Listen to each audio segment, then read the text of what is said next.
Good morning, everybody, and welcome to the morning routine. So glad to see you this morning. It is Monday morning, October the 16th, 2017, episode number 196. I hope that your weekend was fantastic. So glad that you're here. My weekend, I had a fantastic weekend this weekend. All started with a Friday night football game, high school football under the lights. Like, you cannot beat that, right? I don't do it very often, but what a great time that was. And got to have my number 2 son was in town visiting, and I got to see him walk my daughter onto the field at the homecoming game to be part of the homecoming court, which was very exciting to, 1, have him in town, 2, to have my daughter have such a great experience. And that was a whole lot of fun. And then Saturday, we got to go to a soccer. I have not been to a soccer game. I can tell you, I don't know if I've ever been to a soccer game. Let's just go back that far. Like, I've never been to one. And I went to one on Saturday, and it was a whole lot of fun. It was very relaxing to sit there and just chill for a while, you know, and it was a good time. So, and then yesterday I got lots of work done. It was a great work day. And the Minnesota Vikings won. Like, that's good, right? Even though I'm not that big into it anymore, I'm still excited when it happens. And I tell you, I'm not that big into football anymore. But when I sit down and watch parts of a game, I get right back into it, man. I get emotionally involved in this game of men trying to tackle each other. And a friend of mine is staying with us. Actually, I feel bad because he's right on the other side of the wall, right over there. And I'm like yelling in his ear this early in the morning. But anyways, he's a NASCAR guy. And we were talking yesterday. I said, I think that's why I like football more than NASCAR, is because in football, there's a collision every 15 seconds, right? NASCAR, you could sit there for like ever just waiting for one to happen, you know? So I don't know. I like the frequent collision deal. So, but anyways, I hope your weekend was very good. I hope you had a lot of good fun, made some good memories, had some productive time as well, right? And here we are. It's Monday. So we're off and running, off to a great week ahead. Lots to do, and it'll be very exciting. So I've got some stories for you here this morning. The first story I have for you is a great story. I love that no matter what it is that's in your life that can be perceived as holding you back, or I could have been this, but, or I always wanted to do that, but, right? It's that word but gets in the way so much. This is a great story that shows you that that word but really can be overcome if you wanted to. This is fantastic. Listen to this. Jackie Kenney, yes, very close to Jackie Kennedy. Jackie Kenney is a unique kind of travel photographer. She's never used a professional camera, and she doesn't actually travel. Right there, those are 2 buts that have just been overcome.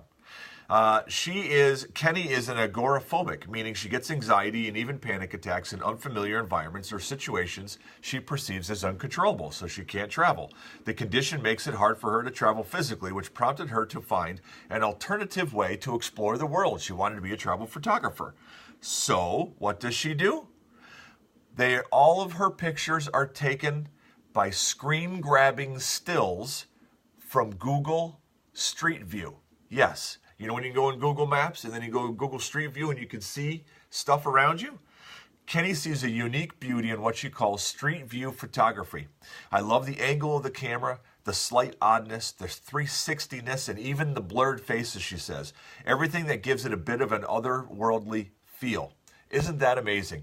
This Miss Kenny here, more than 200 of Kenny's screen-grabbed images appear on our Instagram account, The Agoraphobic Traveler, which if you can't remember that, go to the show links and a link to that will be there, which has more than 56,000 followers, which also has led to Kenny's first upcoming exhibit, which will be in New York City, where visitors can look at her photos using a pair of VR goggles.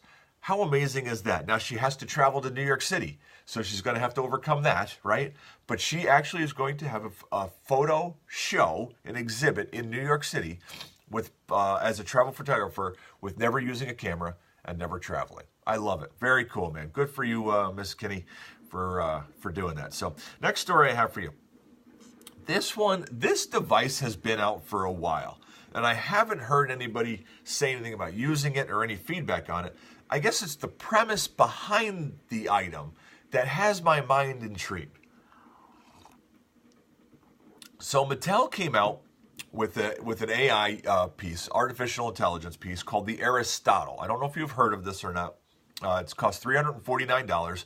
It's a voice-activated speaker. It's very similar to like a Google Home or an Echo or all those different things that are available.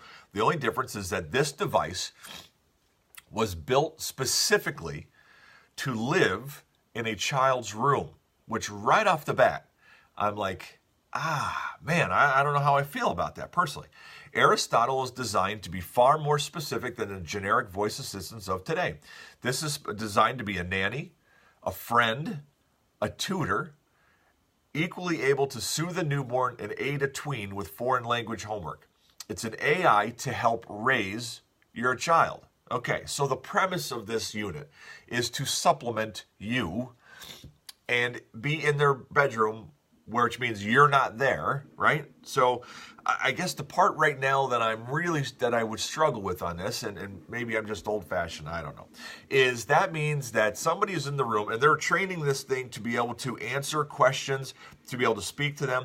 So that means that a student could be asking this device questions more than just homework questions. Because if you remember, we covered an article about 2 weeks ago where they're hiring specific psychiatrist programmers to program these things because people ask their devices very meaningful questions, life questions. So your child could be asking this device serious life questions when you're not there because it's in the room, and getting answers and living by those answers as true, and we don't know what they are. Interesting, right? I don't know. So Aristotle can also be a baby monitor. It's equipped with a camera that streams video to your phone. But let's see here. One of the keys of Aristotle is to understanding young voices for the really young ones because they speak kind of garbly, as you know. But anyway, so this device is out there. I'm just not sure how I feel about it. I don't know. I don't think I would want my child to have an assistant that I don't know what my assistant's morals and faith convictions are, right? So I don't know. Your thought? Let me know. Last article for you guys. When you eat a granola bar, or anything for that matter, do you want love to be an ingredient in your food? Sounds like a weird question, but it really is a question. Do you want love? Do you want to pick up a box of cereal and see, all right, sugar, high fructose syrup, whatever, love, and you'd be like, oh, I love that. That's got love in it. I want this. Is that what you want? Well, you might not be able to get it. The U.S. Food and Drug Administration released a warning letter to Neshoba Brook Bakery, reprimanding the West Concord, Massachusetts-based baker and wholesaler about the ingredient it lists in its granola. Yes, your Neshoba granola label lists ingredient love. Love, according to the Food and Drug Administration, is not a common or usual name of an ingredient and is considered to be intervening material because it is not part of the common or usual name of the ingredient, which that just sounded really confusing to me. But pretty much what they're saying is, sorry guys, you can't list love as an ingredient in your granola bar. People ask us what makes it so good, says the bakery. It's kind of nice that this artisan bakery can say there's love in it, and it puts a smile on people's face. Situations like that, where the government is telling you can't list love as an ingredient because it might be deceptive, just feels so silly. Well, I don't know. Because what happens when somebody makes an energy drink and says there's encouragement inside? I don't know. There's love. There's encouragement. There's peace. There's peace in your Swedish fish. Yes, peace. Right? So I don't know. Can't list love in it. So FDA came down on that one hard. The government got in the way again. Sorry, guys. No more love in your granola. But and that's the news stories I have for you today. The interesting off the beaten path type stuff. Let's go check and see what's trending today. The top 10 most searched things on Google yesterday were, number one, Aaron Rodgers, the football player, got hurt in yesterday's game, could be out for the season with a broken collarbone. Number two, the Patriots came from behind and beat the Jets yesterday. Number three, Sophie Turner. Number four, Denver Broncos. Number 5, the Kansas City Chiefs. Number 6, the Chicago Bears. Number 7, the Redskins. Number 8, Cubs score. Number 9, Adrian Peterson. Number 10, Woody Allen. So you had two of the top 10 were not sports related. Sophie Turner and Woody Allen. Everything else is a sports trend from yesterday. So let's go and see what is trending on the news today. Top of the list, Battle of Marawi. ISIS-affiliated leaders killed in southern Philippines. Wow. Okay. Next, we have Hurricane Ophelia. Ophelia, post-tropical cyclone, could bring damage to Ireland and the UK. After that, we have Lake Pontchartrain. Oil rig explodes in Louisiana lake, injuring multiple people. Oh, wow. Wow, they have an oil rig in their lake. That's impressive. That's a big lake. Next, Auburn, Alabama. 3-year-old girl drowns in grease pit at ice cream shop. That is a sad story. Next, we have Santa Rosa, California. Woman survives Vegas shooting, loses home in wildfire the next week. After that, we have Sebastian Kurz. Austria shifts right as refashioned conservatives win. Then we have the Scottish Highlands. Hogwarts Express train rescues stranded family in Scotland. Then we have Larry Flynt. The tycoon Flint offers $10 million for impeachment-worthy dirt on Trump. Wow, there's a bounty on the president's head. Interesting. Then we have Donald Trump. Last story. Trump campaign spends more than $1 million on legal fees in last quarter. So there we go. Well, he's got to fight Larry Flynt and all his guys, so he's going to be spending a lot more money soon. But very good. That's what's going on today. Let's move on forward and let's get ourselves a passage of wisdom this morning to get our day started. And today's passage of wisdom I thought was interesting. So in two different ways. So let's just read it and let's just spend a time. It's getting a little light outside, just poking out the window there, taking a peek. But let's just read this and let's soak this in for a minute. Today's passage of wisdom is 2 Corinthians chapter 12, verse 9. And we're only going to read actually half of verse 9, just so you know. So you can go and look it up if you want to read the entire thing. It says, "But he said to me, my grace is sufficient for you, for my power is made perfect in weakness." Now, let's just break that down for a moment, okay? Let's focus on my power is made perfect in weakness. That right there is a phrase of wisdom that can be on any wall, in any office, in any gym, anywhere. Power is made perfect in weakness. You think about somebody who is weak physically. And they say, you know what, I'm tired of being weak. I would like to be powerful and strong. And so they go to the gym. And they go to the gym because they don't want to be weak and increase their power. Somebody who wants to have a professional career. And they're like, my knowledge is weak in that area. So I go to school to increase my power and become powerful in knowledge in that specific area as a medical doctor or as a whatever it is. So whenever there is weakness, right? Power can be made perfect, well, not perfect because we're human, but close to perfect by focusing on that weakness, right? Makes perfect sense. So now let's take this in a faith aspect. My grace is sufficient for you, for my power is made perfect in weakness.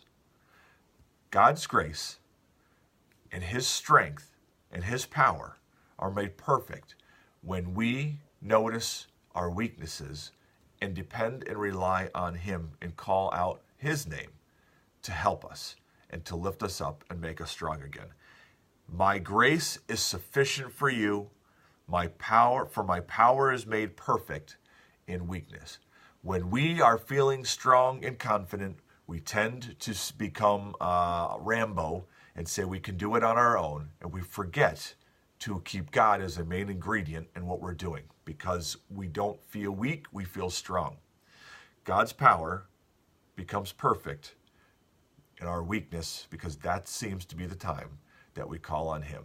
The challenge for today, I would tell you guys, is it's easy for us to call out on God when we're feeling weak. I would say that our challenge for today is when we're feeling strong, when we're feeling confident. Today, in an area of your life that you feel really good, like you've got it nailed, call out God. Call on him. See what happens. See how much better you can get when you call on God's strength and to give him and ask him for his direction and live whatever it is that you're living, your purpose, your mission, with the power of God behind you.